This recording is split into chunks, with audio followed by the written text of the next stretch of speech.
এত যদি কাজ করানোর শখ থাকে, তোমার মা তো সারাদিন বসেই থাকে, তাকে দিয়ে করাও। আমার গায়ে হাত তোলা, এ বাড়িতে আমি আর থাকবোই না। ও কি ভেবেছে ওর কথা শুনে আমাকে চলতে হবে? কোনোদিনই না। হ্যাঁ মা বল। মা জানো আমার গায়ে হাত তুলেছে। শুরুটা তো তুই করেছিস। আমি ওর গায়ে হাত তুললাম কখন? ওই বাড়ির বাইরের দায়িত্বটা যেমন ওর, তেমন বাড়ির ভেতরের দায়িত্বটাও তোর। আর সেই কাজগুলো করা তোর কর্তব্য।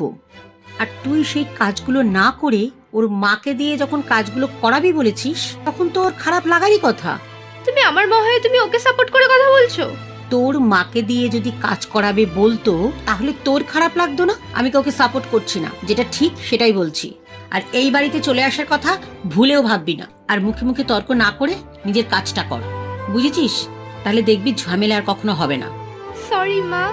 রাখছি। ধর ছাতা, মা তো উল্টো আমাকেই শুনিয়ে দিল। স্বামী স্ত্রীর মধ্যে ঝগড়া ঝামেলা হলে বাবা মায়ের কাজ তাদেরকে বোঝানো, তাদের ঝগড়া ঝামেলাকে উস্কে দেওয়া নয়।